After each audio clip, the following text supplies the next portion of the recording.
Welcome everybody to the first Transportation Environment Committee meeting for the year 2025. We will start with roll call. I want to welcome our newest members, Council Members Campos and Salas. I don't think Councilmember Salas will be on our roll call yet, but he will be observing today from his future seat up here. So go ahead and do roll call. Campos. Present. Ortiz. Present. Vice Chair Foley. Here. Chair Cohen. Here. You have a quorum. Thank you. We are going to start with item D1, the report on the city infrastructure quarterly update. Erica, are you? Okay, go ahead, Erica. Thank you. Just wait for the slides to come on up. Okay, great. Okay, good afternoon, Transportation and Environment Committee and members of the public. Erica Garofo, Lead Resilience Strategist. Let's see if it could go. Okay. So just as a reminder, since we have some new folks on the committee, in July of 2024, the City of San Jose completed the first year of our city infrastructure strategy. With the completion of the first year, the strategy has been refined to better align with new opportunities, evolving needs, and the fiscal year 2024-2025 operating and capital budgets. The 5 updated objectives that now make up our strategy are climate ready and climate smart, modern and sustainable mobility, clean energy resilience, water resilience, and natural environment restoration. This updated infrastructure strategy streamlines the city's focus, adding new work streams and adjusting existing ones to maintain momentum while addressing emerging priorities. The 19 updated and new work streams supporting these 5 objectives, as illustrated below. The updated slate of work streams strengthens collaboration across our city departments and builds on partnership with external agencies like Valley Water and PG&E.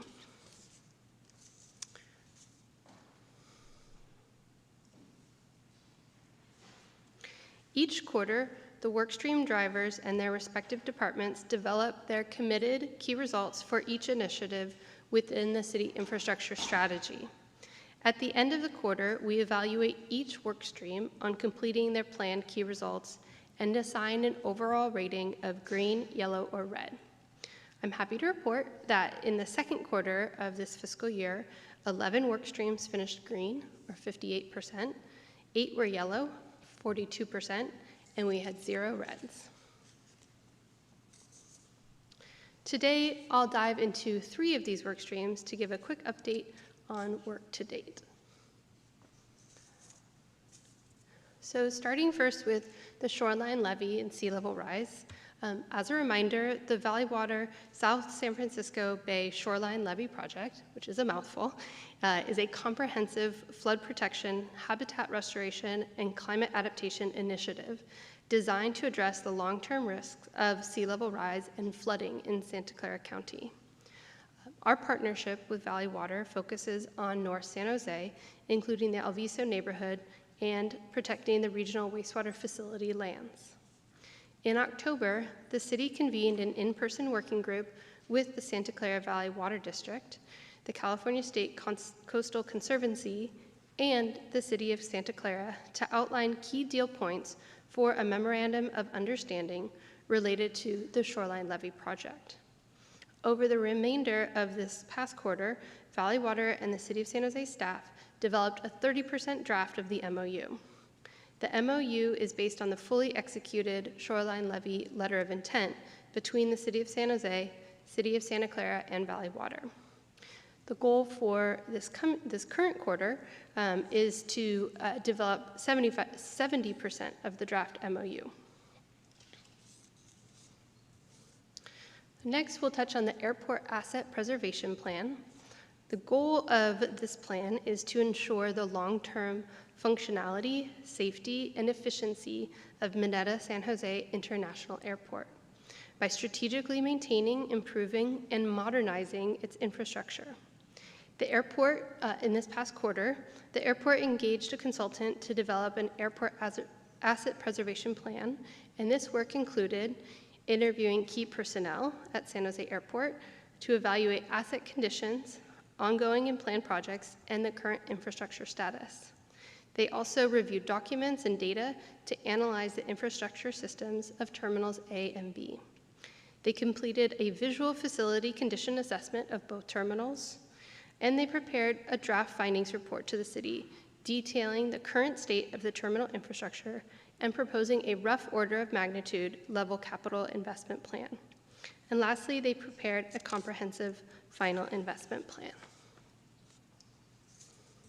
And our last work stream that we'll touch on today is citywide building electrification. The building electrification program aims to accelerate the transition to all electric buildings, reducing greenhouse gas emissions and supporting the city's climate action goals for a sustainable and resilient future. Buildings account for 31% of San Jose's greenhouse gas emissions, primarily due to natural gas usage. Gas water heaters and HVAC systems are responsible for over 90% of natural gas uses in residential homes. So, replacing these systems will have the largest impact on home emission reductions. Switching to electric appliances also improves indoor air quality, since natural gas appliances can release carbon monoxide, formaldehyde, and other harmful pollutants. San Jose Clean Energy, this past quarter, launched a program for residential customers incentivizing the installation of heat pumps for water and space heating called Eco Home Rebate, and marketed it to Electric Homes San Jose waitlist customers. Staff also introduced the San Jose Clean Energy on-bill financing pilot, which is called the Eco Home Payment Plan, to help offset the cost of electric home upgrades. The completion status for all of our Q2 individual key results within each of these work streams is detailed in Appendix A of our accompanying memo. The in-progress January through March Q3 key results are also detailed in the memo in Appendix B. We will be back in May for our next update. Get back to you to close. That's all that we have, and we are open for any questions or feedback from the committee. Thank you so much. We'll start with public comment. Do we have any today? Not for this item. Okay, thank you so much. Members of the committee, anybody have any questions? No questions. Well, I have questions. I always have questions. First, on the levy, I mean, we know that two of the five, is it two of the five or three of the five reaches? I forget which one, are under construction and will be completed, but we need the rest to be done.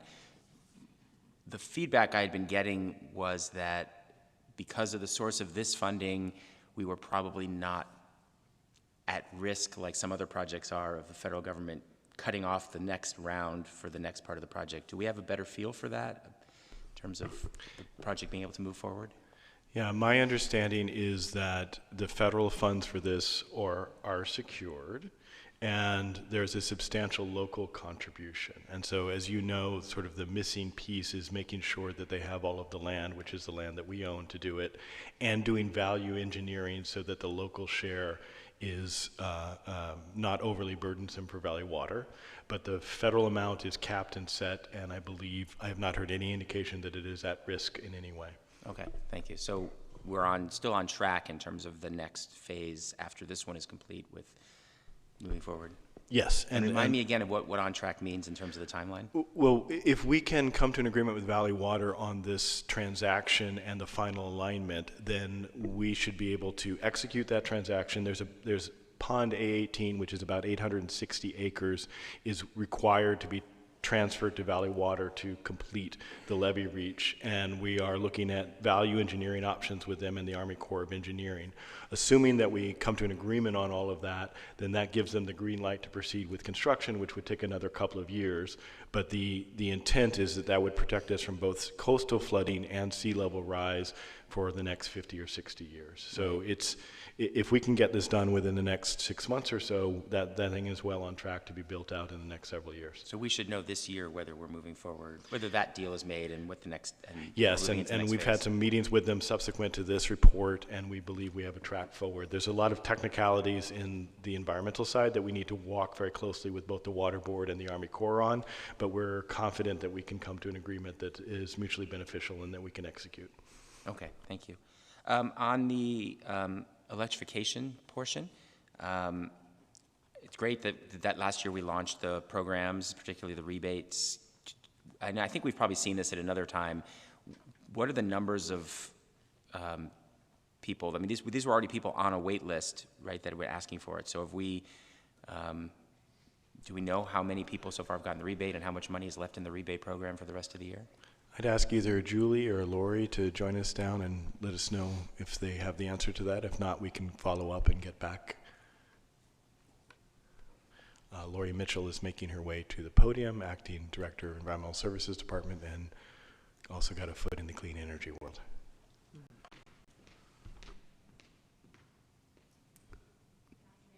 Lori Mitchell, Acting Director of ESD. It's a great question. So we just launched this program, so there's plenty of capacity available right now. I don't have the specific numbers on how many have applied, but I do know, just looking at the monthly numbers last month, that there was still a lot of capacity in the program. But there's, so as far as potential people there's still a list of people who had signed up for this in the past. I thought I heard there was a wait list, is that right? Yeah, just to explain that a little bit better, so there was a program managed by the Environmental Services Department under the Climate Smart, and so San Jose Clean Energy first marketed to those customers that had signed up and, you know, put their hand up that they want to electrify, but the program is open citywide. Oh, it's open to anybody now. Yeah. And how is it being, what are the avenues by which it's being promoted to potential users? Yeah, so there's a number, you know, we're going to community meetings, a number of social media as well, and other, you know, events in the community. So certainly would love to partner with any of the council offices. If you are having events in your neighborhoods, we'd love to push that program out to the community. Great, and I think it's also would be great for newsletters and other purposes. Yes. If you have updated marketing information about the program, that would be great. Yes. Can you Yep. just spend one minute, since you're here, Lori, describing the other portion of this, which was the billing installment plan portion, and how that works, and whether you've seen people taking advantage of that at this point? Sure, that's a brand new program that we're very proud of.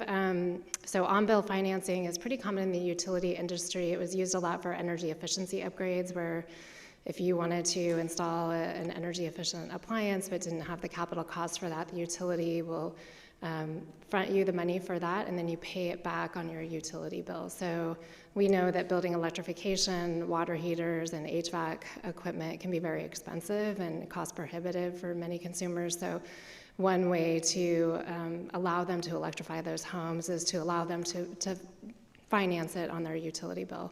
And so we're piloting this. We want to see how it works. Other CCAs have done it, and they found that people are repaying, that the default is very low. So we're comfortable trying this out and seeing if there's a benefit for our community.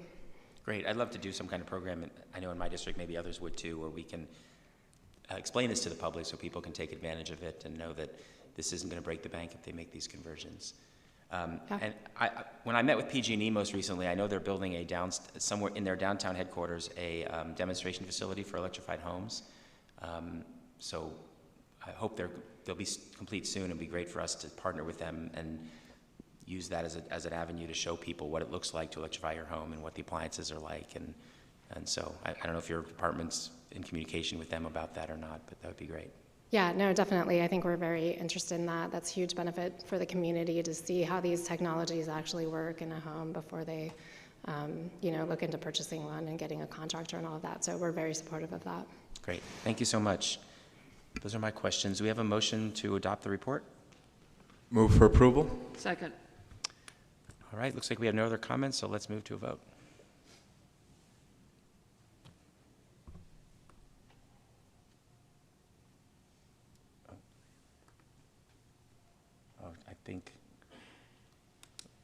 I think Councilmember Campos didn't sign in early enough, so we'll she can do a voice vote on this item. So just aye or nay? A. Yeah, Aye. aye, sorry. Okay. Or yes or no. Yes, that's fine. Campos. All right, so we have 3 on the screen, and Campos, yes, that's a 4-0 vote. So the report is accepted. Can somebody just check her screen? Oh, is it logged in now? Okay, I think it's good. Thank you. All right, we're on to our second item. This is our Climate Adaptation and Resiliency Plan Status Report. while I talk a lot, obviously, about climate mitigation, the other half of this, the other important part is our climate resilience and adaptation plans so that we can make sure that we're ready for the effects of climate change. So excited to hear this report. Looks like Julie's in the box, so kick us off.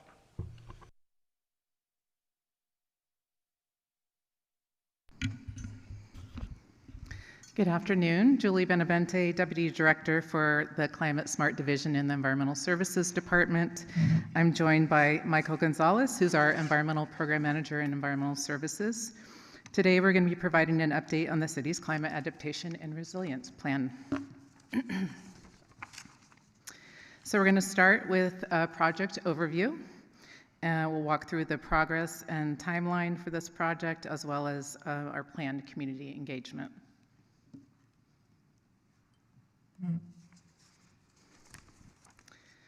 As background for this project, the city adopted its Climate Smart Plan, which focuses on reducing community-wide greenhouse gases in 2018. The Climate Smart Plan noted that climate adaptation and resiliency planning should be completed since San Jose, even with increased greenhouse gas reduction efforts, is likely to encounter increasing climate change impacts like droughts, wildfires, changing weather, and sea level rise. In 2023, the city secured approximately $650,000 in state funding to develop a climate adaptation and resiliency plan. And a climate adaptation and resiliency plan will complement the city's Climate Smart Plan by focusing on the impacts of climate change and how we can address the city's vulnerabilities to enhance resilience for critical infrastructure and vulnerable communities. Starting in December 2024, the Environmental Services Department took over the climate adaptation plan efforts from the City Manager's Office.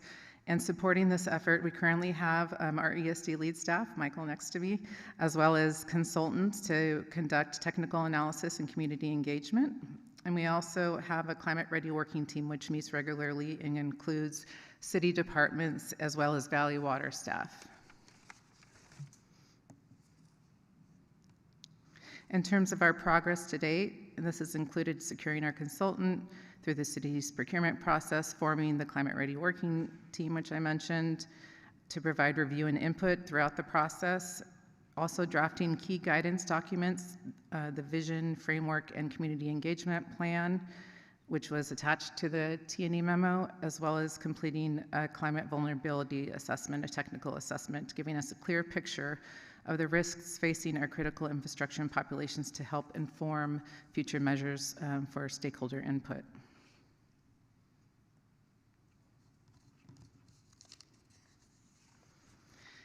In the vulnerability assessment, which looks at how climate change impacts San Jose's population, infrastructure, and critical systems, it focused on the risks associated with rising temperature, flooding, and wildfires. And here are a few of the key findings. Flooding would disrupt critical facilities like fire stations and hospitals, as well as our transportation networks. Roads, public transit, and EV charging stations are particularly vulnerable to extreme weather and wildfire impacts, and certain groups, such as low-income households, mobile home residents, and individuals with health sensitivities, face disproportionate risks from heat, air quality, and flooding. Based on these findings, San Jose's Climate Adaptation and Resiliency Plan will focus on facility assessments, infrastructure upgrades, community engagement, and targeted resilience measures to address these vulnerabilities.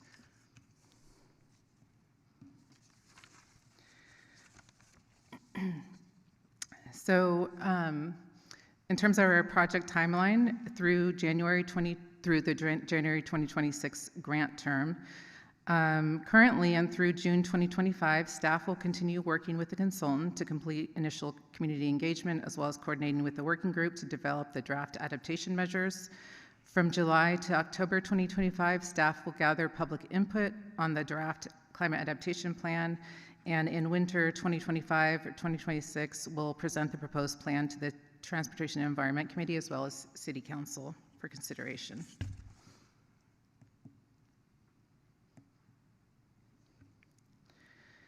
In terms of our tactics for community engagement, some of our community engagement through June 2025 includes holding small group meetings with groups like the city's Youth Commission, which we recently completed, as well as the El Viso Neighborhood Group, hosting a first public workshop, launching a dedicated website, and also presenting on progress to the city's Climate Advisory Commission.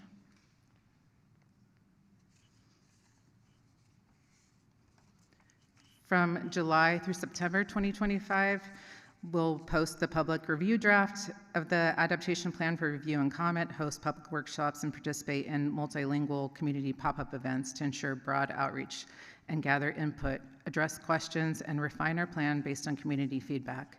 Between January to March 2026, staff intends to present, as I mentioned, to T&E and City Council, and pending City Council approval, we'll be able to post an online dashboard to track adaptation and resilience metrics along with our regular climate smart metrics. So clearly we have a lot more work to do. This is just an interim update in the meantime. And our recommendation is to accept our update on the status and the report on the status of the Climate Adaptation and Resiliency Plan. We'll open for questions. Thank you. Do we have any public comment on this item? Yes, we have 2 speaker cards. Diane and Jordan, please make your way down to the podium. You will have 2 minutes to speak.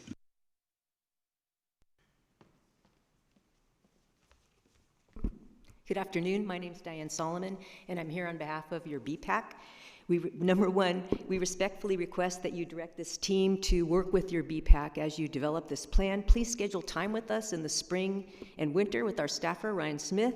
Pedestrians and cyclists will be adversely impacted by more severe and frequent storms, heat waves, and wildfire smoke. 2, our city's creeks are not resilient. Our members and the public tell us that storms flood them and fill them with dangerous mud conditions. We received a presentation and learned of a plan to develop storm safety on the Guadalupe River. Such plans should be made and put in place for all of our trails. Please don't base our creek's resilience plan upon the 100-year floodplain or the 100-year, also called the 100-year flood zone. Our city must plan now for unprecedented, deeper, and more frequent flooding. 4, heat waves will be deadly when they reach 100+ degrees. Fast, frequent public transit is both climate smart and climate resilient. Bus stops with shade will also add resilience and will be much needed in our underserved communities. More trees will cool off sidewalks and provide respite to pedestrians and cyclists. 5, e-bikes and e-scooters will help make it safer for people to choose active transportation during a dangerous heat wave. Please enable more public bike and scooter shares, as well as e-bike subsidies for low-income individuals, especially in our city's underserved areas. Thank you, and thank you for making San Jose a great place to live. Thank you. Next speaker. Happy New Year. Welcome back. Congratulations to our new council members and to our new Vice Mayor Foley. My name is Jordan Moldow. I live in Japantown. I'm a resident of District 3. I am also a brand new member of the Bicycle Pedestrian Advisory Committee, along with Diane. So I echo all the points that Diane made. I helped her write that letter. Everything else I say is on behalf of myself. So I'm excited for the adaptation plan. Climate change is here. It's not going away. We still need to try to fight it and roll it back, but we also need to be prepared for what is already locked in. So I'm glad that this is being worked on, and I'm excited to see the drafts and comment on them.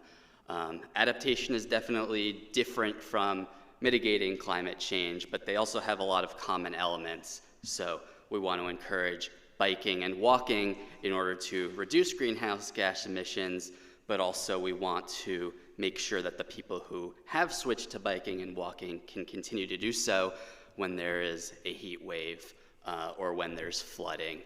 So we need to provide the best-in-class bikeways, not only for getting people out of their cars, but for keeping them out of their cars when the weather turns bad. So definitely need to address the flooding that happens in our trail underpasses, either for the light floods, making sure that there's better drainage, but for the heavier floods, making sure there's above grade ways to go around those obstacles. And again, just to echo, e-bikes are fantastic. I've been biking a ton more since I got an e-bike, and probably putting less car miles on the road due to that. So anything that we can do to encourage e-bike adoption or using the existing e-bike options would be great. Thank you. Back to the committee. Thank you for the public comment. Now on to Councilmember Ortiz. Thank you, Chair. I also want to thank staff for their hard work and great presentation. And of course, preparing it for, what we all need to prepare for, of course, climate change. As the vulnerability report details, we need special attention to the most vulnerable working families in San Jose and ensuring they remain safe in a changing climate. That's why I appreciate the special thought that was put into the community engagement plan and work that's already underway in engaging frontline communities. Just wanted to follow up on one component of that. Page 4 of the memo says that staff will be hosting a small group meeting this quarter with East San Jose community-based organizations. I wanted to ask, which community groups are you meeting with, and when or if that meeting has already happened? Those meetings haven't happened yet, and actually, so we have the outreach plan that we provided from our consultants, kind of high level, so we actually have city templates that we typically use when we're drafting more detailed plans. So we're working on that currently, and so that's where we would identify the timing and which groups and everything. So we don't have that actually worked out, but if you have particular suggestions, we'd love to hear those ahead of time. Yeah, of course. There's a lot of great organizations on the east side and District 7 that serve, workers and the immigrant community. So I'd love to be able to connect you to some of those groups. So thank you. Thank you. Thank you. Thank you for this report. It's really important, and I know it is we all have parts of our districts, all of us on the council, that are particularly vulnerable. I know my district has a lot of different areas that I'm worried about. We have 2 rivers that flow through my district to North San Jose, to the Bay. We have Alviso, which we know is a major concern, and the North San Jose, as sea level rises, a lot of North San Jose is vulnerable. That's why the last report that included the levee is really important as part of this plan. I also have the hills on the east side. Many of us do. There's hills on the south as well, and I'm concerned a little bit about how we're going to be prepared for that, what will inevitably happen when fires are up in the wildlands and the undeveloped part of the city. And I wanted to ask, are we, as part of this work, going to look at the ways in and out of all the neighborhoods to make sure that there's multiple paths in and out in the case of a fire? And I'm going to just point out one neighborhood in my district that at this point it's way up on top of the hill and there's only one road up, and I've been very concerned. There was a fire a couple years ago that went across Suncrest, just in some open space there, but the people in the neighborhood couldn't get out of the neighborhood, and if that fire had spread, there was nowhere to go. Are we thinking about that kind of improvement to some of our hillside neighborhoods?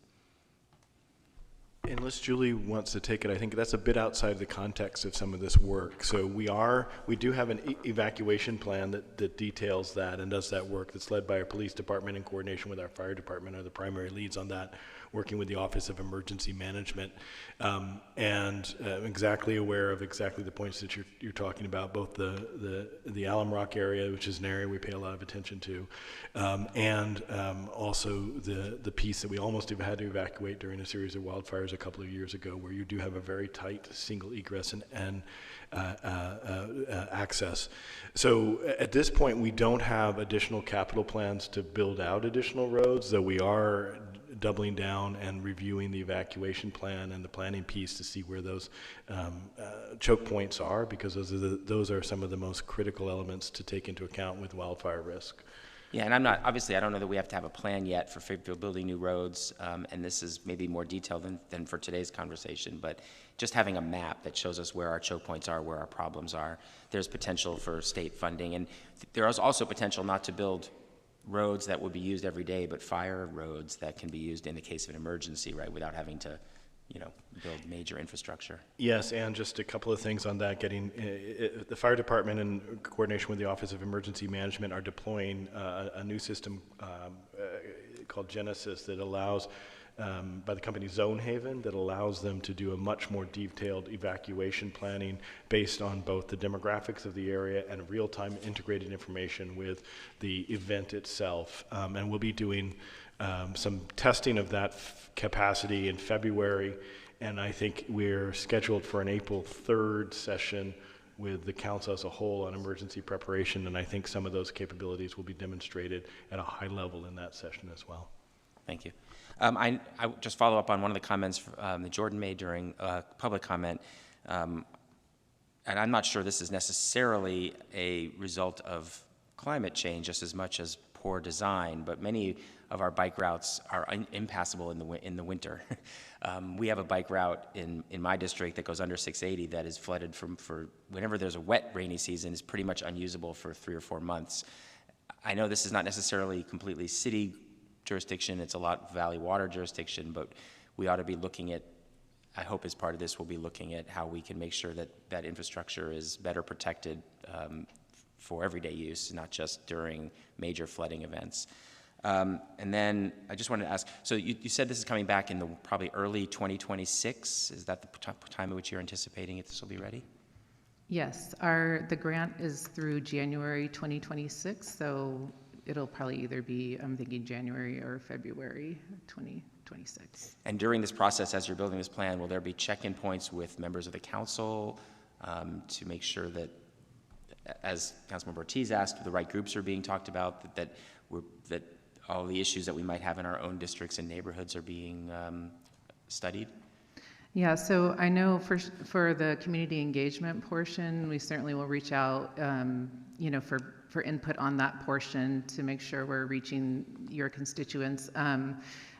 There weren't, other than some of the other commissions, there weren't other check-ins planned for T&E before coming back. Okay. So not necessarily come back to this committee as a whole until January, but perhaps maybe some kind of update. At least I would like it, and maybe others would like to have an update, like a briefing midway through with your team, just to know what the status is. We'd be happy to do that. Yeah, okay, Thank you. Councilmember Campos.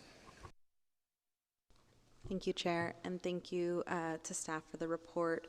I also wanted to uplift the wildfire impacts in District 2. We have our Basking Ridge neighborhood, which runs along Coyote Valley, where there's a huge concern for wildfire safety. And so I am curious as to how the city's Office of Emergency Management is planning to engage neighbors proactively to educate our residents about climate hazards, mitigations, and how to work with our city on that.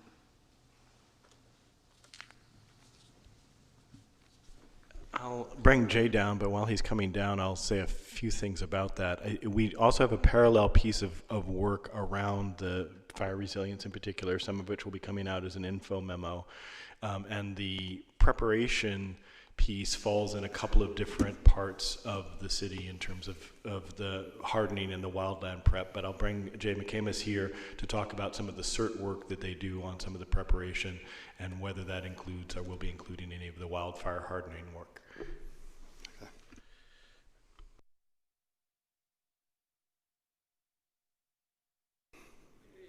Okay.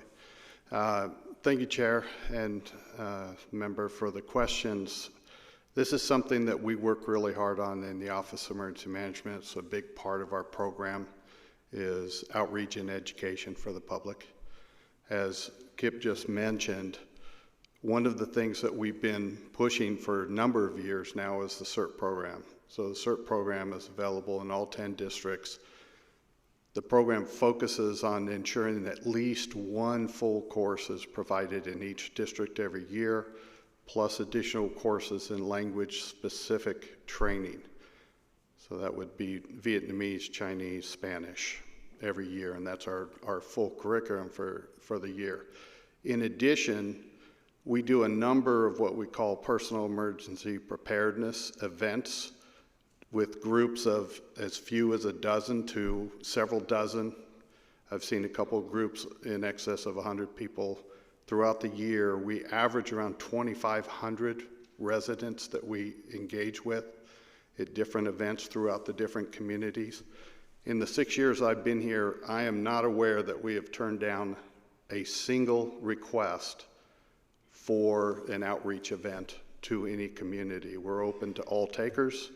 whenever they would like and set up an event where they'd like for us to come and talk about preparedness, resilience issues, and quite frankly, any question that they may have in that regard.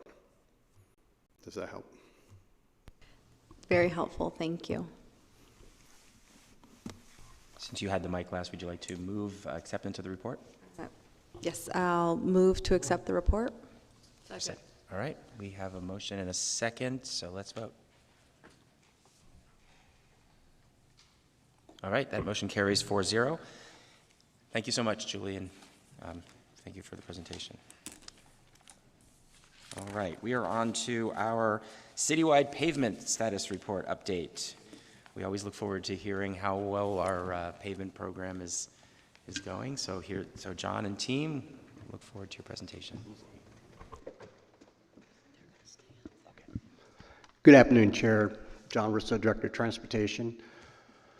This afternoon, as the Chair Cohen just stated, we're going to do a presentation on the upcoming pavement program. And with me today is Jennifer Sagan, Deputy Director with the Department of Transportation, Frank Varshidi, Division Manager of the program, and Annie Ye is also here, our Senior Engineer. And I think I'm going to just turn it over to Jennifer. She's going to get started with the presentation. Thank you, John. Jennifer Sagan, Deputy Director of Infrastructure Maintenance for Department of Transportation. So we're going to advance here. So this first slide shows the pavement condition index and where we are for major streets and local street network. The PCI is set, it's a measurement set by the Metropolitan Transportation Commission, or MTC, and it allows jurisdictions to kind of give a rating for the how well our streets are doing. So you can see the major streets in 2024 was 78, and we've gone down slightly in 2025 to 76. Local neighborhood network has gone up from 69 to 73 for an overall network number of 74. So we're improving, and our goal is to stay above 70 for the overall number. So moving on, how we grade our street conditions. The major streets consist of around 967 miles. The PCI you saw from the previous slide was 76, and 68% of the streets in that area are actually, the percentage? Yeah, are good to excellent. That means that they're in the 70 to 100 range. 27% are at the at-risk to fair, so that's up to 50% and 50 to 70%, sorry about that, and then the DNF or portafailed, and only 5% are in that area. And then shifting to local streets, 1,500 miles approximately with a PCI of 73. 64% are in the good to excellent range, 21% are at the at-risk to fair, and then we have 15% that are in the portafailed area, which we'll be focusing on as we move forward. Okay, so the pyramid here, I'm going to start at the bottom and kind of work our way up and have you focus on the boxes to the right. So in the local street network, we estimate that it's going to cost around $34.4 million annually to keep the streets in the 70% range on average. And the backlog that we have there is around $247 million.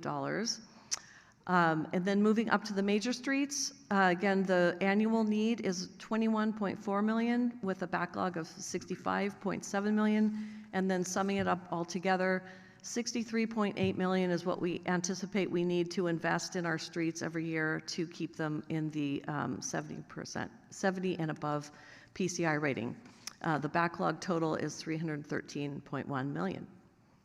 And moving on, I'm going to pass to Frank. Thank you, Jennifer, and thank you for your time and attention. So I'll pick it up from here. So this is this is just historical data on our pavement condition index. So again, that index varies from 0 to 100, 100 being excellent brand new street or brand new pavement.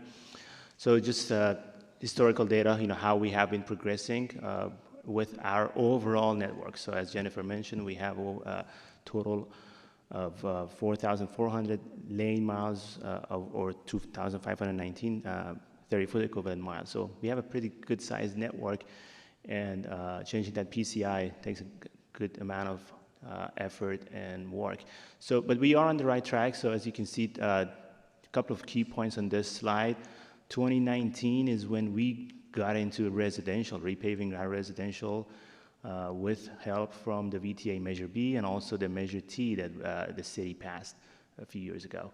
So back then, our PCI was 66. We worked it up to 71, for example, in 2023. And just this year, when we finished all of our work that we did for at the end of last year, we are at overall network PCI of 74. This slide is looking at our overall funding. So this is our 10-year overall funding status. So just to give you, again, a picture of where we have been, where we are now, and how we are going to look like in the future. So there are two lines, as you see on this slide, that we want to just keep in mind. That red one is the funding. Again, these are projections from our pavement management system that we do. We need $63.8 million to obtain 70 PCI. So that's just the metric that we have established for ourselves in the past. But above that, right, that is our current PCI level, so 74. So just to get no worse, we project that we need $73.6 million. And for each of these fiscal years, so then again, you see the bar chart, right? So as it's portrayed in this picture, so that's starting fiscal year 27, 28, that's when the Measure T funds go away. So we are going to have a deficit in both of those scenarios, both keeping our PCI at current level and also getting to 70. So we anticipate that once that funding goes away, our PCI, it's going to affect our PCI. So moving on to the next slide. So this is also another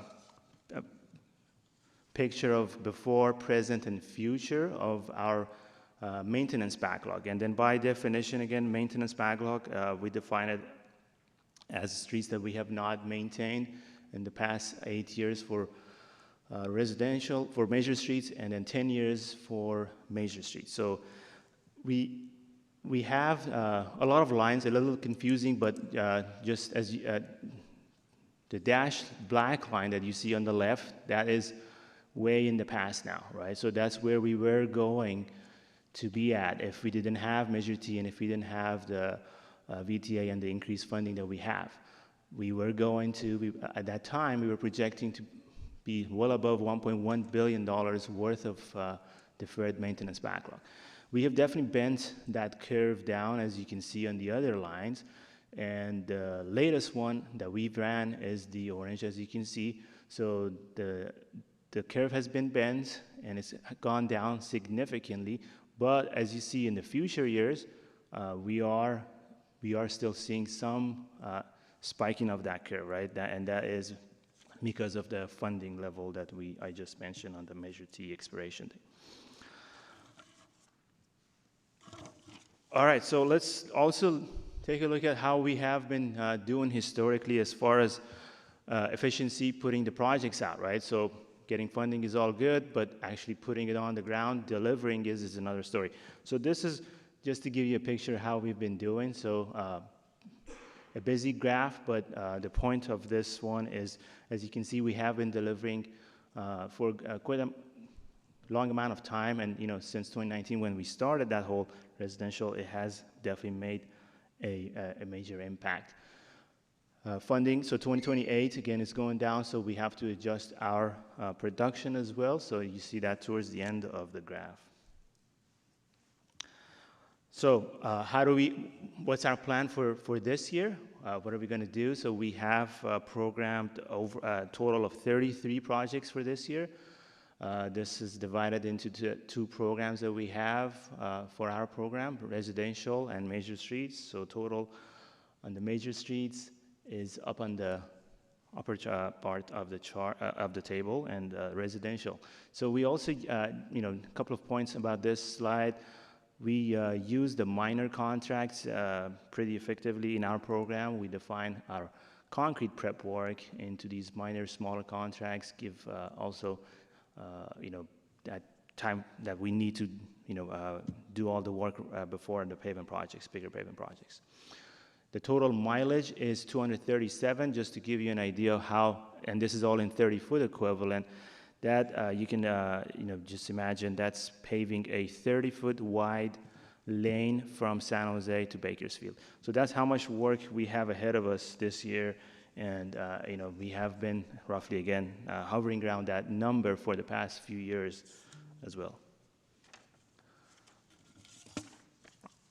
How do we select streets? So this local and neighborhood streets, so we have a total 135 pavement zones. So this is just going to, how the criteria that we use.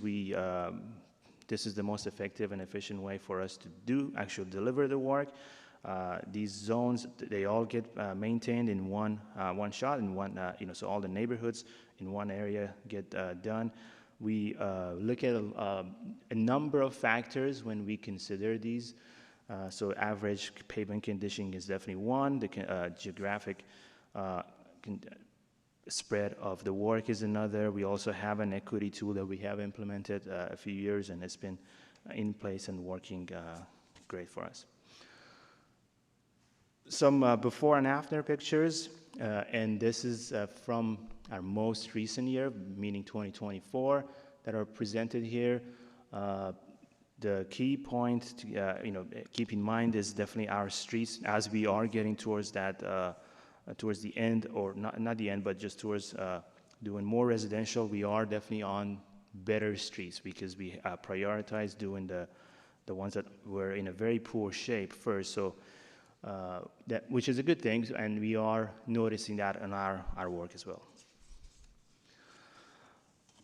Local and neighborhood streets for 2025, so just a little bit more focused attention to the residential. So again, as Jennifer mentioned, residential streets are 2/3 of our network. So 1455 miles is what we have on the residential. So the work that we do on that makes a big impact on our overall network.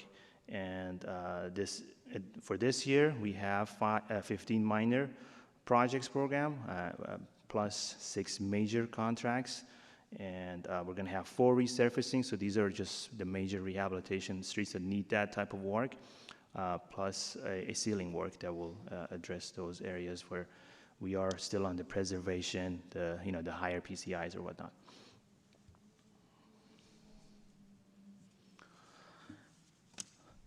Sustainability is definitely something that we consider, and innovation is another thing that we keep in mind when we actually put these projects together. And we are always looking for better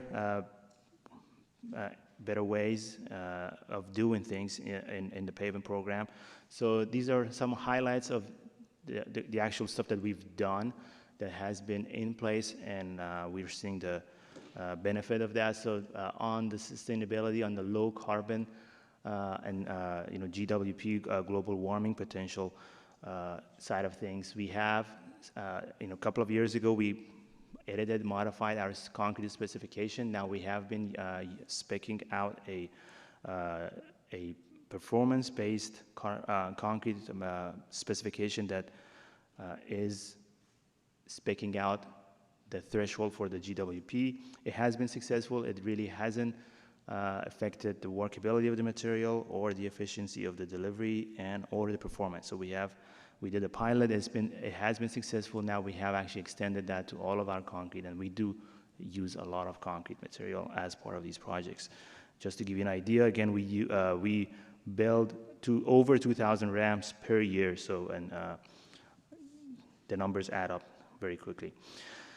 On the permeable side of things, that is something that we have been, we socialized and communicated that last year at this committee as well. So we are on track to actually do the first pilot project with permeable interlocking concrete pavement in one of the streets that we have selected.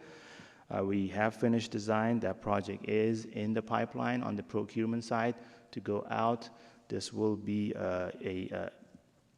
the goal here is to both not only provide a very good pavement, long-lasting pavement surface, but also take care of the stormwater runoff, and hopefully also some filtration that we could that the system on its own going to have for the pollutants. And this is not just one area, it's actually going to be the first fully permeable pavement structure that we're going to have in the city. So that is, that project is actually on Catherine Court in District 6, and that will be this construction season this coming summer. All right, so PROAG is something that we have been looking at and keeping track of for the past few years. So this is just to give you an idea where that one stands. Stands for Public Right-of-Way Accessibility Guidelines. So the latest updates on this has been adopted by General Services Administration, and also Federal DOT has adopted this as of last year, late last year. So both of these agencies have adopted it. It hasn't been fully adopted by DOJ yet, so we anticipate that in 2026. And we are keeping a close eye on that because it is going to have some impacts on our program. As I mentioned, we build a lot of ramps, so the biggest impact on us is going to be on some of the detailed features of how we do things, but TBD until it actually gets adopted. So in summary and conclusion, we have successfully delivered pavement projects using the funding, significantly improving our network, and we will continue to do so for the next 2 years when our funding is going to significantly get reduced. We're going to lose roughly 40% of our funding. Beyond that, we ask all of you to also, to protect our investments in that we have and the city has done in the past few years. We definitely need a more sustainable funding to keep that in a good condition. So it's kind of like car maintenance as well, right? If you let it defer, it's going to just get more and more expensive, and it's not good.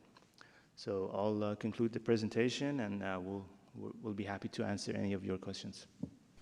Thank you so much for the very thorough update of where we stand this year. Do we have any members of the public interested on this one? We have 3 speaker cards, Diane, Jeff, and Jordan. Please make your way down to the podium. You will have 2 minutes. If you are waiting to speak, please sit in the reserved seats in the front row.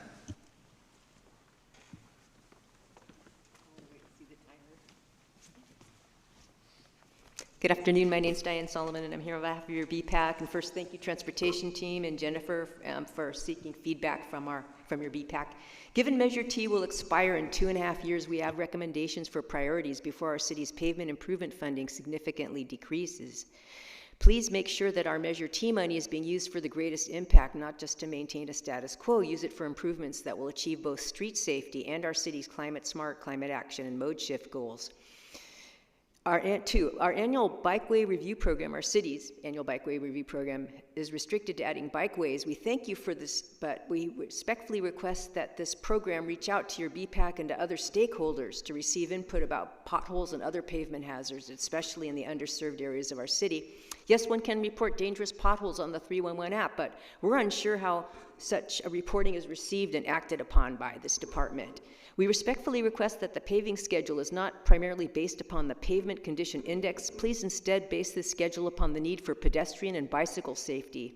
Street paving is a once-in-a-generation opportunity to restripe our roads for maximum safety. Please ensure that our city's repaving standards employ the best practices: daylighting, narrowest allowed width, lane diets on major roads, crosswalk and cross-bike markings, Again, please align this department's paving and repaving with our city's climate action, climate smart, and mode shift goals. Lastly, please thank you for considering permeable interlocking concrete pavement as a strategy, and consider it as a strategy for safer streets. Permeable interlocking concrete pavement can provide a visual and tactile signal to motorists to slow down in areas where we want drivers to slow down, like Japantown's Jackson Street. There are cities that use this material to create what they call shared streets. Thank you, and thank you for making San Jose a great place to live. Thank you. Next speaker.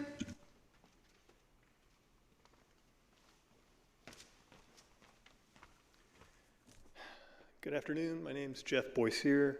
I'm a resident of District 10.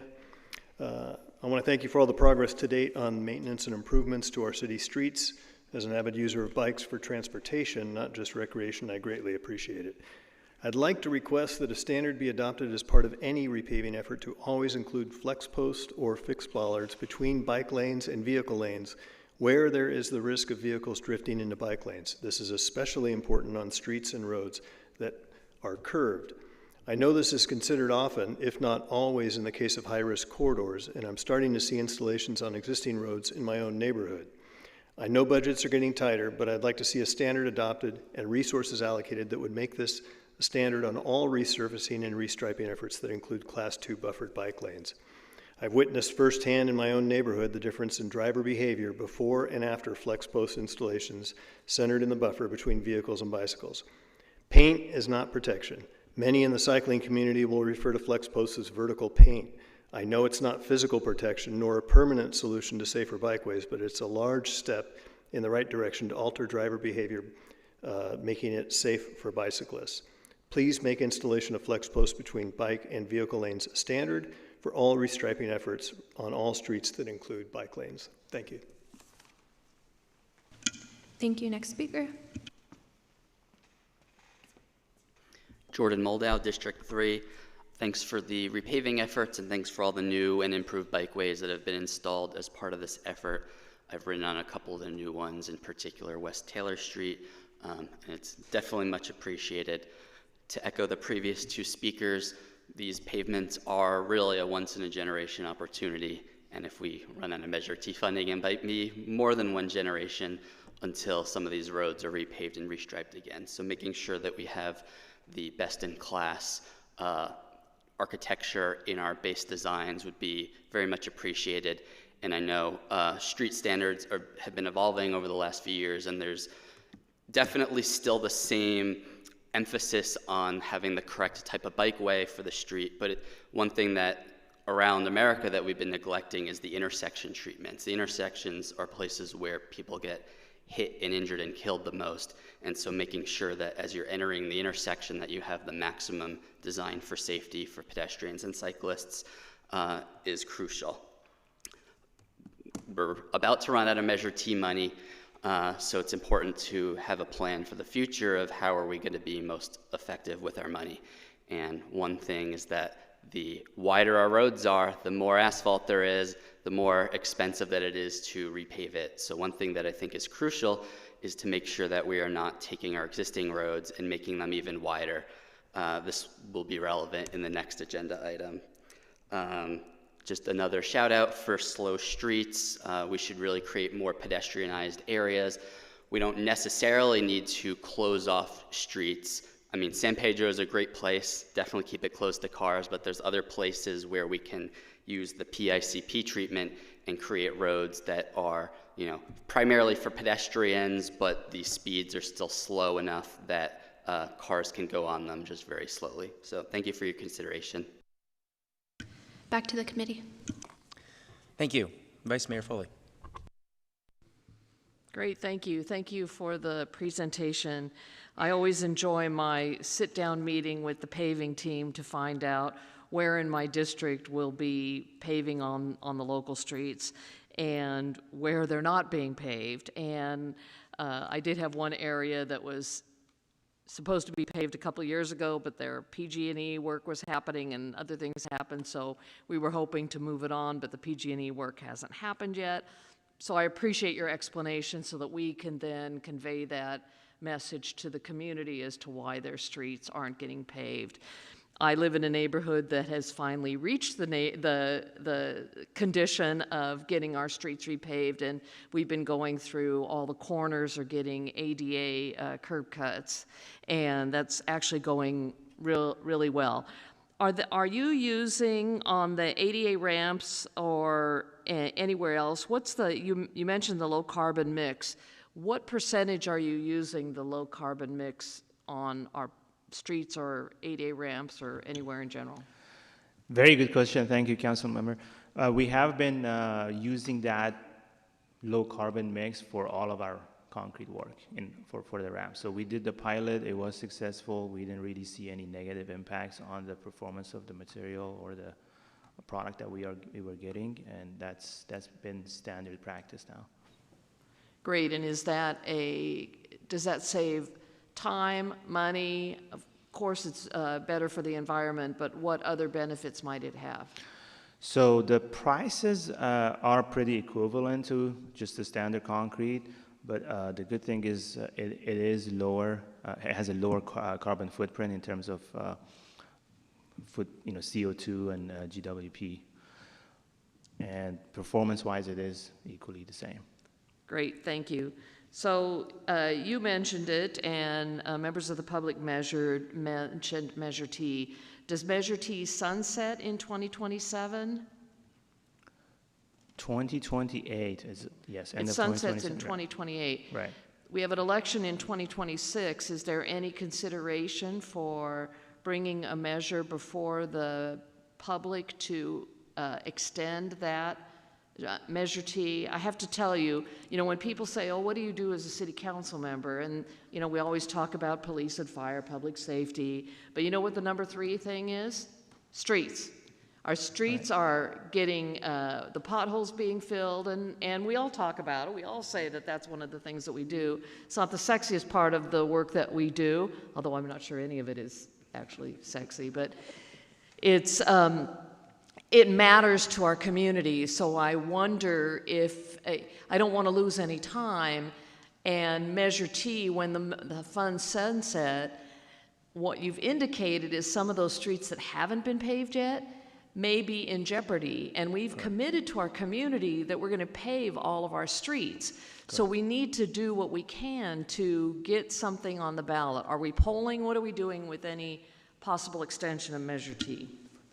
So it's a very good question, and one of the reasons that we want to keep bringing it up to council and committees is so it gets in front of mayor and council, so that sort of direction can be, at least you would understand when we're going to run out of the money and then what actions are going to need to be taken in order to maintain that pavement condition, as well as many other infrastructure needs that the city has. Right now, I know there's a consideration for parks funding. We would certainly like to have that same consideration be brought to some of the other infrastructure needs. So that's the reason we're bringing it up. The city manager is fully aware of this as well, and it's going through some of that polling and consideration of timing.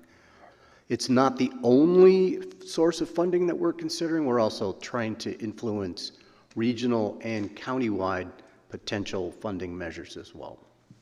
That's great, thank you. And I want to talk a little bit about the safety of our streets for the bicyclists and pedestrians in particular in relation to Vision Zero. I truly believe that putting up even the temporary candlesticks, the bollards, are effective. It narrows a street, it visually narrows a street, and in most cases it causes drivers to slow down. Now I realize there's the occasional drivers who will go into the bike lane because it's just wide enough for their vehicle to get there and take that path because it bypasses traffic. But the majority of drivers are not doing that. The majority of drivers are slowing down. So I've done that in a number of the streets in District 9. Hillsdale, I know my neighbors, some are really thrilled and some are really not, but to stay is what it's going to stay. Same thing with Pearl and Branham. We also know that actually paving speeds up traffic a little bit, speeds up because the road's now smooth, but that's also a good time to put the bike lanes in the appropriate streets that can handle a bike lane, like a Branham lane, and I know we all have these types of streets in our neighborhood. So bottom line is that we need to make sure that those Measure T funds are extended, and I think I don't know, I'm not doing polling, but I'm sure the city manager and maybe the IGR team is polling on extending Measure T, but it was certainly very popular and is a commitment to our community, and we need to fulfill that commitment. Do you want me to make a motion, or? I'll move to accept the report. Is there a second? Is there a second? Okay, I had a motion and a second. Thank you. And just in addition to obviously the bollards, we do lane narrowing at the same time as we increase the bike lane, and that helps with the speed. And I was just going to make a follow-up comment before moving on to my colleagues about Measure T. Measure T was a bond and not a tax, so it's not really a question of extending like it often is with a tax, which is much easier to do. But it's a bond, and it's not that it sunsets in 2027, but that we will have spent the entire capacity of the bond by 2027, right? Yeah, we will have expended the roadway paving portion of that. There's still some work on bridges, and we're still doing some other work. But the pavement portion, we push that up front to get the work. And one of the reasons why I feel it's important that we continue to push for a more reasonable threshold for voter approval of bonds like that, so that we can actually continue to provide the services we have been. Okay, let's move on to Councilmember Campos. Thank you, Chair. So my question is, with the new legislation AB 413 that is, enacted as of January 1, where does that daylighting law fit into the work that's being done to help visibility so that folks know where not to park? Thank you, Council Member. It's a really good question, and it's a very timely one. If no one really knows what that is, it's referred to as the daylighting law, and what that means is we have to red curb or indicate that there's no parking on the approach to every intersection in the city, so that 20 feet from that crosswalk or crossing, we have to actually restrict parking. So we have tens of thousands of those locations in the city this size. So what we're trying to do is go after it systematically. We will try to do some of that within our paving programs when we can, but we've got so many of these locations to actually deal with that we'll be having to go after it in the way that we can with so many locations. But we're having to comply with it. We won't get red curbing or signs out to all those locations anytime soon, just because of the sheer numbers that we're having to deal with. But we're fully aware of it. And I've already started to make some changes where we have parking meters, usually in the downtown or other commercial areas. We started to move those out of those areas already. But for the sheer numbers of those locations, it's going to be tough to get to. We're going to try to do it over these next couple of years, though. Thank you. I'm glad to hear that it's being worked on and being thought about how we can address such a massive and important new law for our city, for all the cities in California. Staying on the theme of financing, I know that MTC has been exploring through their next generation freeway study an all-lane tolling policy proposal, which aims to reduce greenhouse gases and includes potential trade-offs when cities do not have robust public transit infrastructure. This could mean more road usage on major roads and neighborhood streets. And so as we're talking about planning for the future and the need to maintain the roads that we've been working so hard to preserve and improve, has the city been complementing this policy change in its forecasting? You're referring to MTC's Bay Area-wide policy development on how to move towards a freeway that is actually fully tolled, all lanes. It's probably going to be a while before that happens. Right now, as you can see, there's quite a bit of development of the express lane system throughout the Bay Area. They're going to probably try to get that fully built out first and then move to potentially going to more lanes being tolled. Given that we're fully aware of it and have been tracking all that through the regional transportation plan. That's probably not going to impact our need for funding for our local streets, but when MTC is considering their region-wide Bay Area funding sources that they're considering right now, we're certainly at the table trying to advocate for local share of that money coming back for local roadway and local traffic safety and local bikes and PED work as well. So that's something that we've always been working with through VTA and directly with our representatives. Mayor Mahan is on the representative of MTC, so we have a direct way to get to that policy discussion. Thank you. I'm glad to hear that our city is being proactive and thinking that through. Complete streets and robust public transit is the best way to really make sure that our city is moving forward in getting people, you know, off of the freeways, out of their cars, and into healthier forms of active transportation. Thank you for your insight. Thank you, Councilmember. Councilmember Ortiz. Thank you, Chair. Again, want to thank the staff for presenting on something that's extremely important to our constituents, the paving of the streets. I'm sure my colleagues are always inundated with concerns about individuals having impacted roads, whether that's potholes or other just deteriorating conditions, but really want to just elevate this work and, you know, thank you all for, you know, tirelessly advocating for the residents of our city. I want to just, you know, piggyback off of Vice Mayor Foley's comments. I am, you know, concerned about the funding wrapping up for this cycle. You know, this is a program that our residents love. They want more support from our city when it comes to paving of the roads. If, for example, if we do run out of money and have not introduced or do not introduce a mechanism, a funding mechanism system through the council, how would the city, I guess, manage the repaving of roads as they deteriorate? If you recall the one slide that was actually talking about, and it had the funding bars stacked up. So we've got 3 major sources right now. One of them is Measure T, and that will sunset in 2028. The other 2, state gas tax through Senate Bill 1 is in perpetuity. So that was a pretty big increase in gas taxes that must go directly to roadway paving. And essentially that was what that was set up for. So that's going to stay there. And we also have VTA's sales tax measure that was approved by voters in 2016 that carves out a pretty good portion of that sales tax that is a formula then to each one of the cities. City of San Jose, as being the biggest city, gets the largest share of that. That's good for 30 years, and that's really a fairly new sales tax. So 2 of the 3 funding sources that really make up most of our paving are still going to stick around, and they're going to be here for a long time.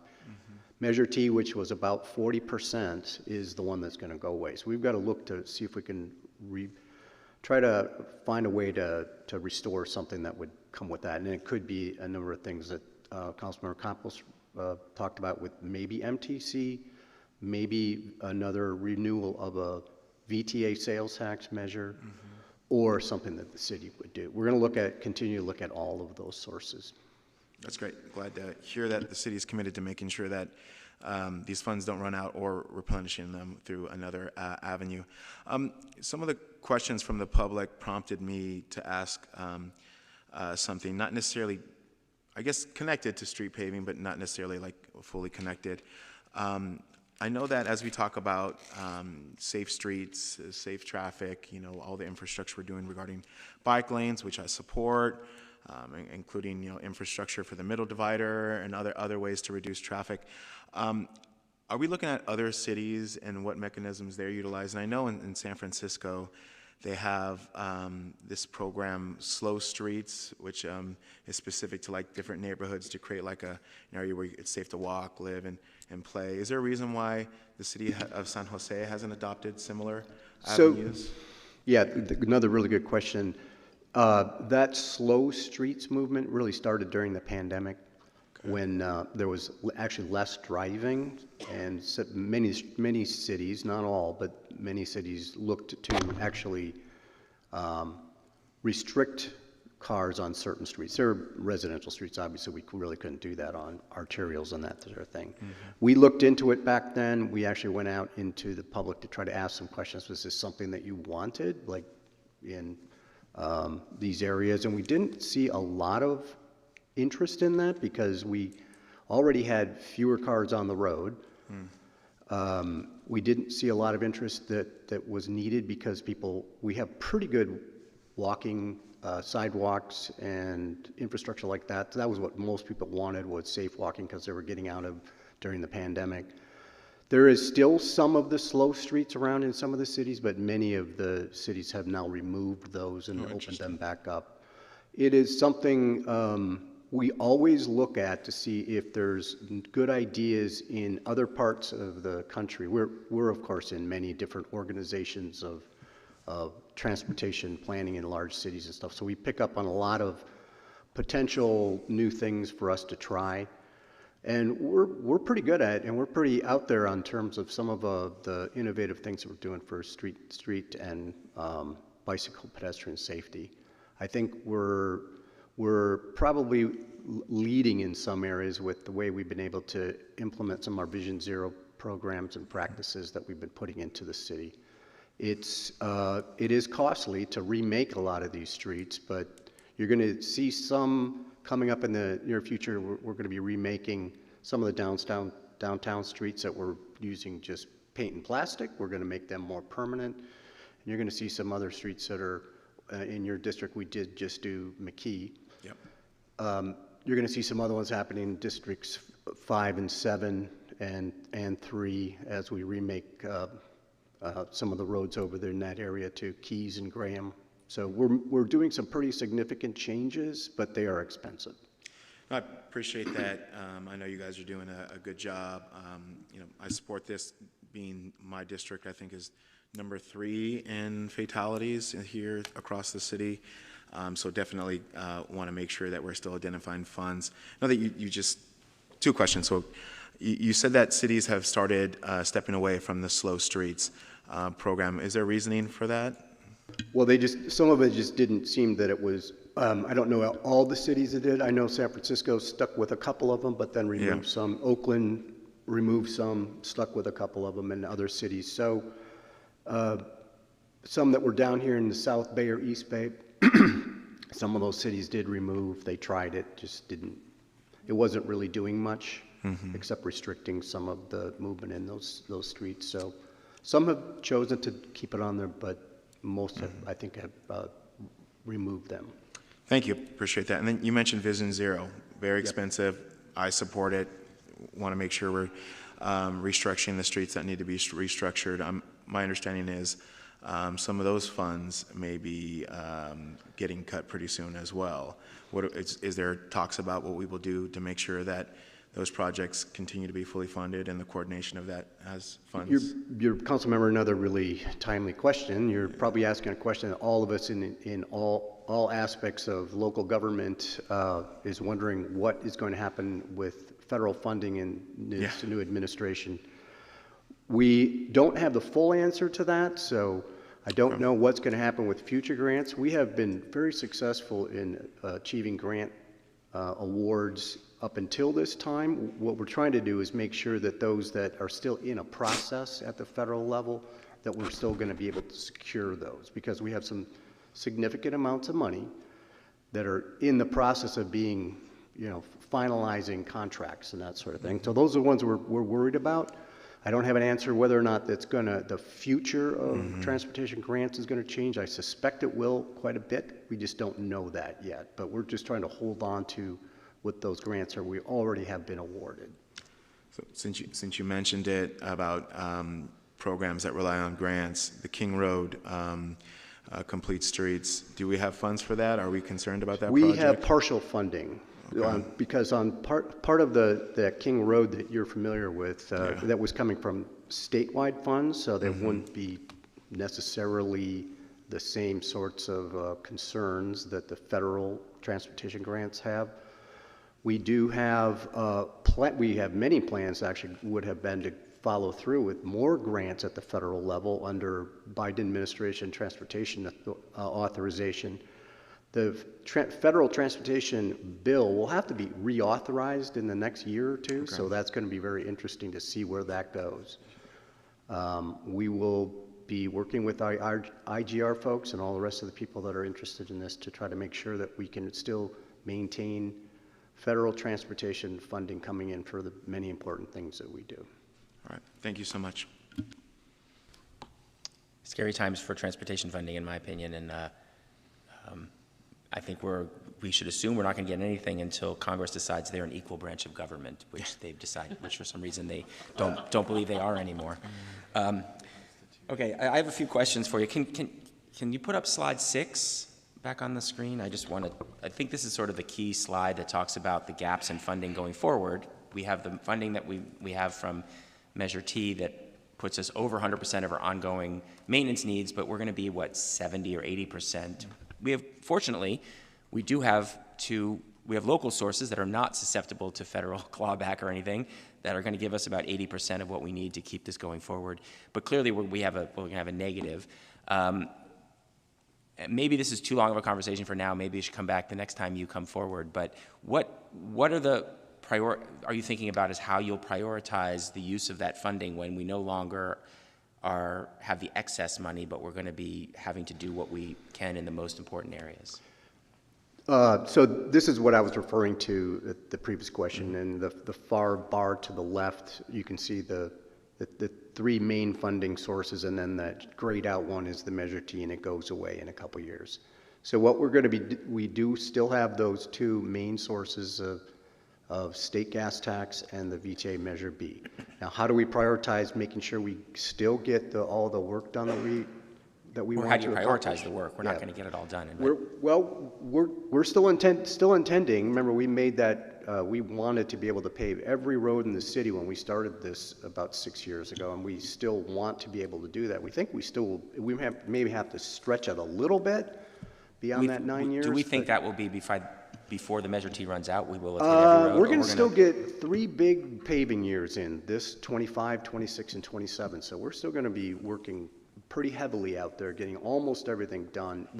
Right now, just the way we're forecasting with the cost increases that we're seeing coming in on bids, we may have to stretch a little bit to pick up the last pretty minor miles of work.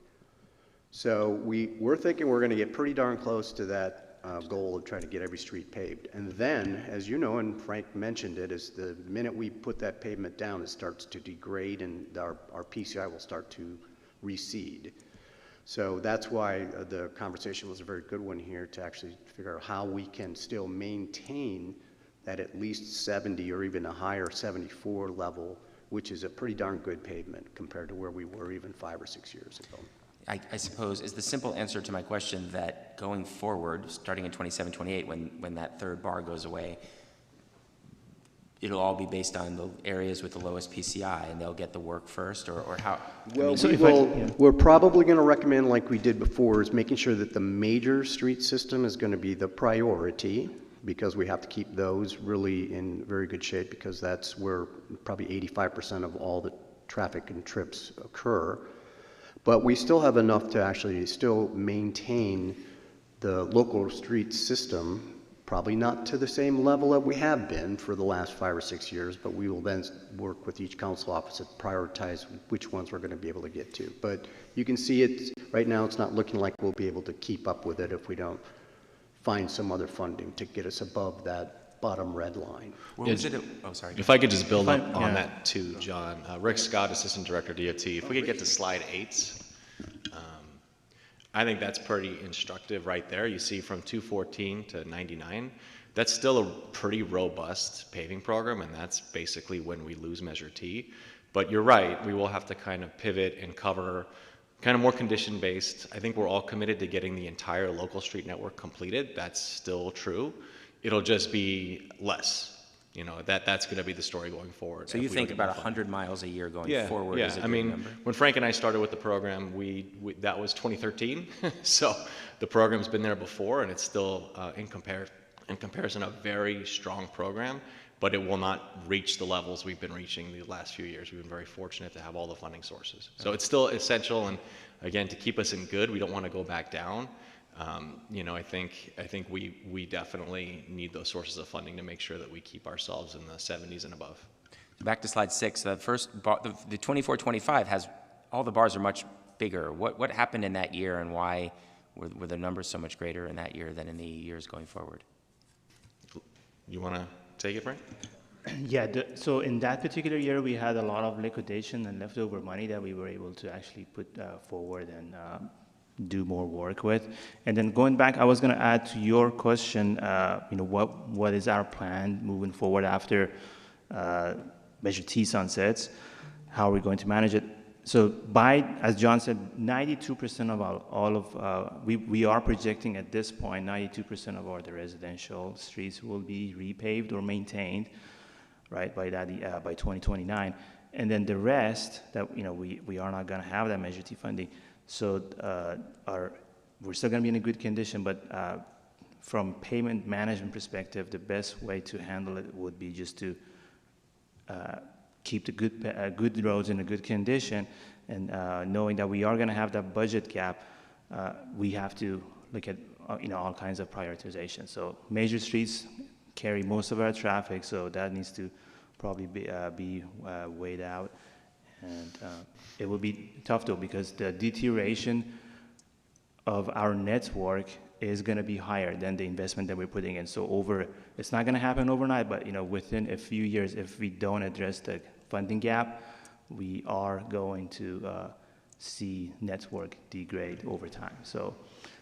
And that's why the streets are divided between major streets and local streets, is before Measure T, that's how they were prioritized. The major streets received all the maintenance, and for about 20 years, the local streets received nothing.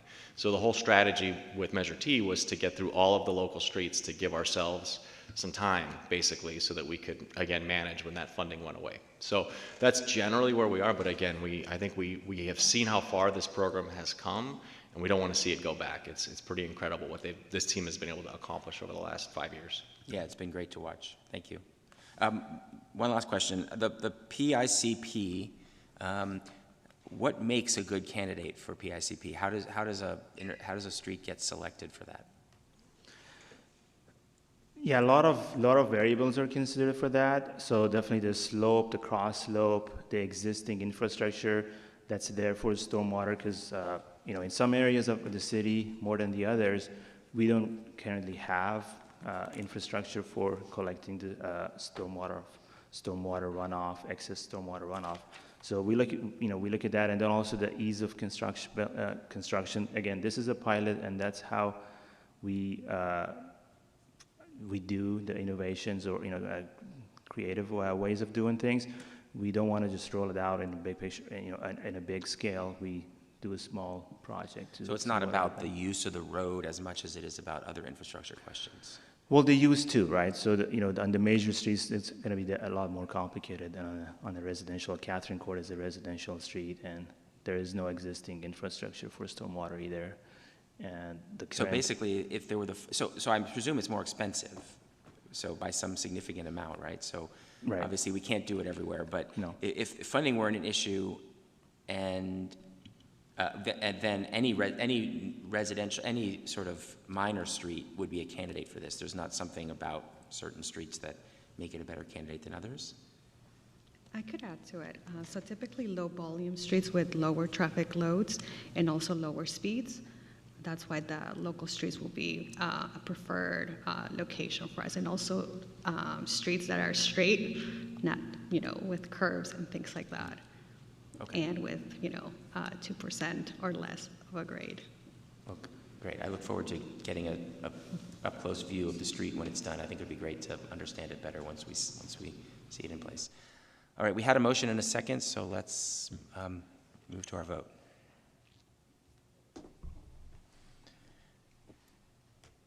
All right, motion carries 4-0. Thank you so much for the report. And we're on to our last item, which is our Transportation Activities Annual Report. So John, just move right on. Thank you again, Chair Cohen, John Russo, Director of Transportation. We've got a new team moving in. Let me introduce the presenters. Jessica Zenk, Deputy Director, Peter Rice, Associate Transportation Specialist, and Neil Ong, our Senior Engineer. Also joining us up here will be Ramses Madhu, Division Manager, Florent Lapoustier, Division Manager, in the back row. So I think Jessica's going to kick it off. Absolutely. Good afternoon. Jessica Zank, Deputy Director for Planning and Project Delivery. And welcome to everybody for the first meeting of 2025. This report is one that we do every year for the newer members. It's intended to give all of you, as well as all of the public, information about the major projects that we do with partners across the county, across the region, across the state. So that's often with Caltrans, with the Valley Transportation Authority, with the Metropolitan Transportation Commission, Caltrain, High Speed Rail, other partners throughout the area. So you have a status report in your packet on every major project that we're working on. And then we typically pick out one or two items to go into in more depth in the presentation. So to do that today, we're going to have Pete Rice talk about our area plan for North San Jose, and Neil talk about how he's coordinating with Pete on the regional highway and expressway projects that are really critical to making North San Jose function much better than it does today. So with that, I will turn it over to Pete. All right, thank you, Jess. Good afternoon, members of the committee. I'm Pete Rice, Transportation Planner with DOT. I appreciate this opportunity to present on Connect North San Jose. It's our North San Jose Multimodal Transportation Improvement Plan, or MTIP for short. For the new members, MTIPs are our transportation plans for high growth areas of the city. It's where we work with the community to identify needed transportation improvements. This plan aligns our transportation investments with broader policies like climate smart, the general plan, and also regional sustainability goals. This effort focuses on equity, future growth, and reducing auto dependency, while addressing existing challenges. So I'd like to start here with an overview of the plan area. So you can see here on the right, it's about 8 square miles, bordered by, on the north, we have Highway 237, and it stretches down to about Heading Street there on the southern tip. In the east and west, we have Coyote Creek and Guadalupe River. And then on the southern half, we went about a half mile beyond the two freeways, 101 and 880. And if you know the history of this area, it was home to a lot of farms, which is still evident today by the oversized blocks that we see out there. And this design has supported industrial and employment uses, but it also creates some challenges for multimodal connectivity and access.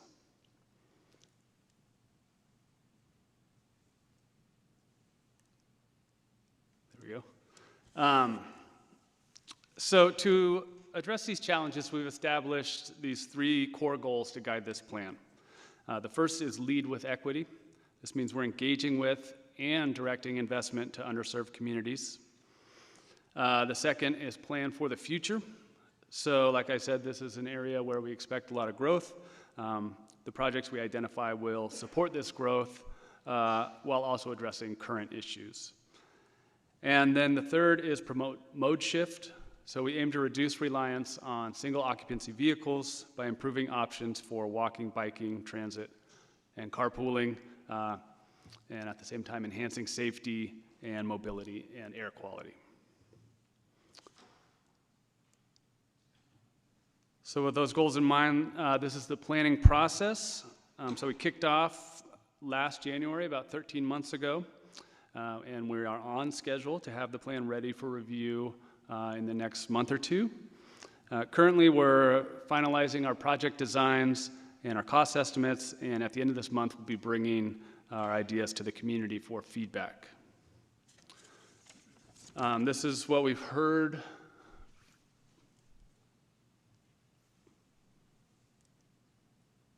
Okay, there we go. That's what we've heard from the community so far. The engagement has really been central to this effort with more than 11 events and over 360 participants so far. The top transportation priorities include increasing transit frequency and improving connections, adding protected bike lanes, and ensuring better maintenance, as well as improving sidewalks to enhance pedestrian safety and connectivity. Much of what we've heard goes beyond the transportation realm. Residents up there are really asking for more public spaces, more places to gather that are not work or home. We call these third spaces, so things like parks, grocery stores, and entertainment venues. And that's something we've really heard a lot of, so I just want to emphasize that a little bit. And now let's go on to our projects and next steps. So, like I said, we're at the phase where we're sort of fleshing out our project ideas and about to take them to the community. So I've broken them down here into 3 categories. The first are key corridor improvements. So here we're upgrading the pedestrian, bicycle, and transit infrastructure on the key corridors in North San Jose. These are your sort of typical MTIP improvements.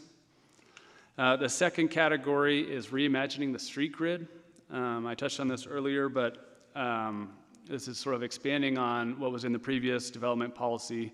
We're envisioning a more connected street grid, similar in size, with block sizes similar to downtown. So that will improve connections between job centers and housing and transit, allow people to walk and bike more, noting that we do want to continue to support the industry and other employment uses up there. And then the final category is transforming North First Street.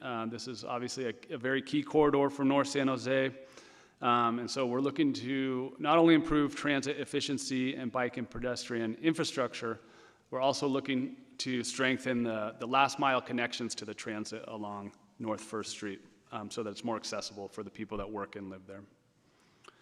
And then as far as next steps, like I said, we are in the process of refining our project ideas, and we'll be taking them to a community workshop at the end of the month. This is at a place called Expansive North First. It's a co-working space right in the middle of the plan area. And then after that, we'll be developing the draft plan for review. So that's it. And if you want the shirt that Councilmember Cohen was wearing in the previous slide, come to our outreach event at the end of the month. You can get one there. You have to participate, but it'll be a good time. Now I'll pass it over to Neil to talk about the regional projects in the area. All right, thank you, Peter. Again, Neil Ong, Senior Engineer with the city's Transportation Regional Project Delivery Team. So Peter provided an overview of the plan transportation network being developed within North San Jose. However, as shown on the map, North San Jose is bordered by major freeways such as 101, 880, and 237, which can be access barriers. Therefore, it is crucial to implement multimodal roadway improvements along these freeways to enhance access to and from North San Jose and support the Connect North San Jose initiative. To accomplish this, my team is currently working with our regional partners at Caltrans and BTA on 5 major roadway improvement projects in North San Jose. Today, I'll focus on 3 critical issues in various stages: 101 Trimble, 101 Zanker, and 880 Montague Interchange and McCarthy O'Toole intersection. Before detailing the 3 projects, I just want to highlight the key goals that guide our team in project implementation. First is modernizing infrastructure to meet current and future transportation needs. Next, improving connectivity to enhance community access. Third, connecting bike and trail networks by addressing gaps near freeways. And then lastly, incorporating complete street principles to create safer, more accessible roadways, including separate bike ped facilities when feasible. So the first project is the 101 Trimble project, which is nearing completion of construction. Some key features of the project include reconfiguring the interchange to enhance traffic operations and efficiency, constructing a separated Class 1 bike ped path connecting bicyclists and pedestrians to the Guadalupe River Trail with full separation from vehicles, We are widening the bridge to provide structural support for the bike ped facility and additional vehicular traffic lane. And then lastly, implementing protected intersections at Seaboard and De La Cruz, as well as Central De La Cruz, to enhance safety for bikes and peds. So most of the major improvements have been completed, as seen with some of the progress photos. On the left, you see the completed widened bridge. In the middle, a well-lit undercrossing with 101 southbound on-ramp and off-ramps going over, improving visibility for bicyclists and pedestrians and avoiding conflicts with vehicles. On the right, a staircase which provides a convenient shortcut connection across the Class 1 path loop.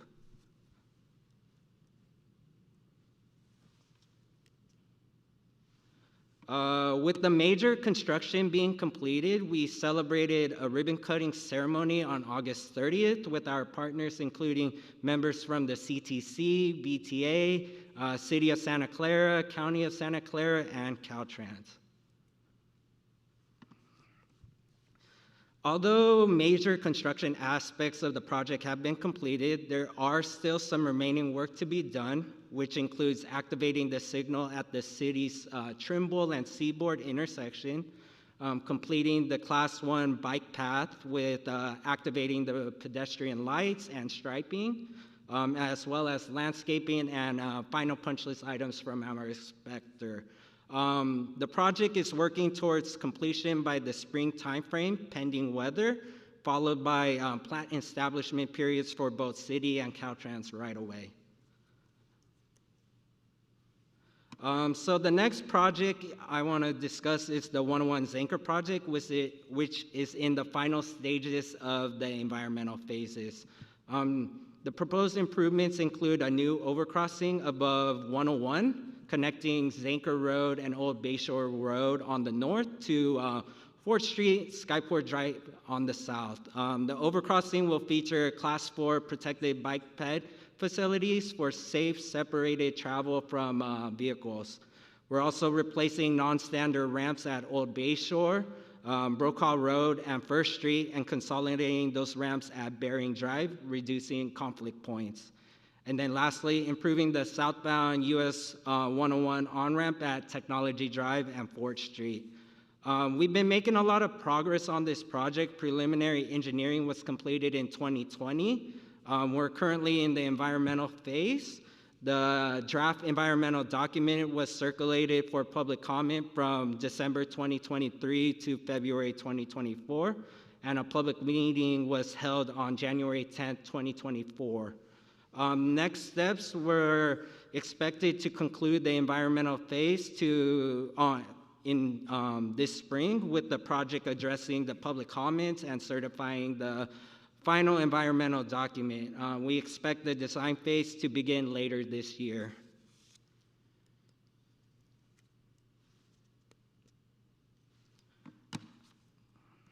All right, last project is the 880 Montague and McCarthy O'Toole intersection projects, which were established through an agreement between the city and county for delivery. Proposed improvements include reconfiguring the 880 Montague interchange, as well as constructing a grade separation at McCarthy Boulevard and O'Toole Avenue intersection to elevate the roadway over Montague Expressway to improve traffic flow on Montague. Progress we've made is we're currently in the project initiation phase, focusing on developing a project scope and assessing feasibility through a project study report to get conceptual approval from Caltrans. The project initiation phase is expected to conclude by mid-2025. Next steps, we're moving into the environmental phase, where project will continue to develop, analyze, and refine conceptual designs and ensure compliance with the environmental process. So that concludes our presentation, and we're happy to take any feedback, comments, or questions. Thank you for the update. I apologize to my colleagues for the focus on North San Jose, but I appreciate it very much. Let's move on. Actually, there's some District 3 in there, though, a lot of District 3. Let's move to public comment if we have any. We have 2 speaker cards, Diane and Jordan. Please make your way down to the podium. You will have 2 minutes.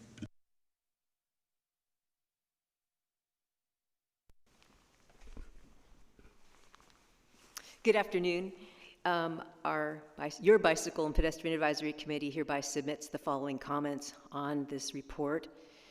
We support the adoption of the Stevens Creek Vision Zero implementation plan, and we encourage the city to use the Transit First policy and the 2025 Better Bike Plan to implement the plan to its maximum extent, including fully protected bikeways and fully protected intersections, safer pedestrian facilities, including refuge islands and bus-only lanes to increase the speed and reliability of VTA buses and make transit compatible with driving. Also, we support the North San Jose Grid Reset, which was presented to us in December. Creating a grid network gives bicyclists and pedestrians more travel options, especially in the presence of detours. Grids also reduce the pressure on arterials, allowing for slower speeds, lower volumes, and narrower roads. We also support the best-in-class pedestrian and bicycle access to the new BART stations and the upgraded Diridon station. Our BPAC would like to be involved in reviewing and providing feedback on the bicycle and pedestrian circulation plans, and I hope you'll direct them to do that, both outside and to the extent that the designs are still being iterated on inside. As Jordan said earlier in our meeting, we're opposed to projects that increase roadway capacity that leads to increased vehicle miles traveled and increased emissions. These kinds of projects presently include the widening of Highway 101 and Montague Expressway. Plus, it will create 2 new interchanges that are larger than the interchanges that they're replacing, exclamation point. The increased width of Montague Expressway will also decrease comfort and safety for active transportation users moving along and across Montague Expressway. While Berryessa area certainly has challenging access issues for bicyclists and pedestrians, creating new highway interchange for cars is not going to make vulnerable users feel safer. It's just going to create worse barriers. And that's our comments on that, and we thank you for making San Jose a great place to live and for considering. Thank you. Next speaker. Jordan Moldow, District 3.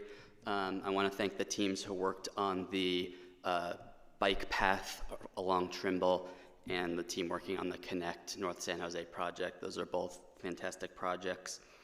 I wanted to highlight something in one of your slides: full separation of cars from people when feasible. I think that we really need to drop the when feasible part in all of these projects. As a society, we've spent 80 years doing whatever we could possibly do to make it feasible to go from point A to point B in a car safely and have a place to park where you get there.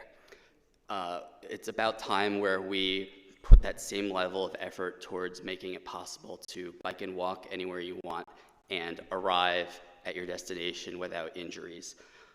From my perspective, if it's not feasible to build a new interchange and have full separation from cars, it's not feasible to build the interchange. And to the team's credit, the design for Zanker does have full separation from cars on the interchange itself. But there's 3 roads being widened as part of that project, Bering, Brokaw, and North 4th Street, which will have between 5 and 8 lanes with speeds of 35 to 40 miles an hour that call for nothing more than Class 2 unprotected bike lanes. We need to do better. If we're widening a street, we should be doing it for the sake of the bicycles and the pedestrians, not for the cars. And again, the wider that we make our streets, the more you have to repave, the more backlog that we're going to have, the bigger bonds that we're going to need to ask our voters to approve. So really, I think we need to drop the when feasible and make sure that we're always safe on the road, no matter what mode you choose. Thank you. Back to the committee. Thank you. Councilmember Campos. Thank you so much for the information. I am a huge fan and advocate of public transit, so this item makes me particularly excited, and I'm looking forward to the South San Jose Spotlight because we have many transit needs and communities who would greatly benefit from the economic mobility opportunities that are afforded to those who have access to regional public transit. So you mentioned in your presentation third spaces and how important they are. As a city, how do we incentivize land use for third spaces when there are oftentimes low or no profit margins associated with those spaces? Yeah, absolutely. Jessica, I can take this one. We work very closely in the Department of Transportation with our colleagues, specifically on things like this with economic development and planning, building code enforcement, to kind of take this feedback that we're hearing and share it with others. Now, when we shared this with those colleagues, this is not new to them. They know from their own outreach in North San Jose that there's a lack of this amenities, whether it's talking about a place to get lunch or dinner or a real community center or, et cetera, like as Pete presented. So I think some of the things that we've tried to do as a city are to encourage ground floor retail. That has pros and cons. To encourage also mixed use development in a single spot. So often that looks like some buildings that are commercially oriented and others that are residential within a given area, but it really does depend on the context. And I think that the council has also and will continue to have conversations about the balance of those priorities given the housing crisis and the desire for more development in general. So it is a balancing point, and the city really looks to its land use power to address it primarily. Thank you. I think those conversations with, council offices in the districts where this development is happening, and then neighbors who are going to be impacted by that development is critical so that we are making the best out of, the scarce land that we have. I know in my district, there's a couple of developments that have gone up where the ground floor space has been vacant for a year plus. And so it's important as we are looking at the planning phase, how we can engage the community to make sure that we're finding the right fit for the opportunity that we have with development there. Thank you.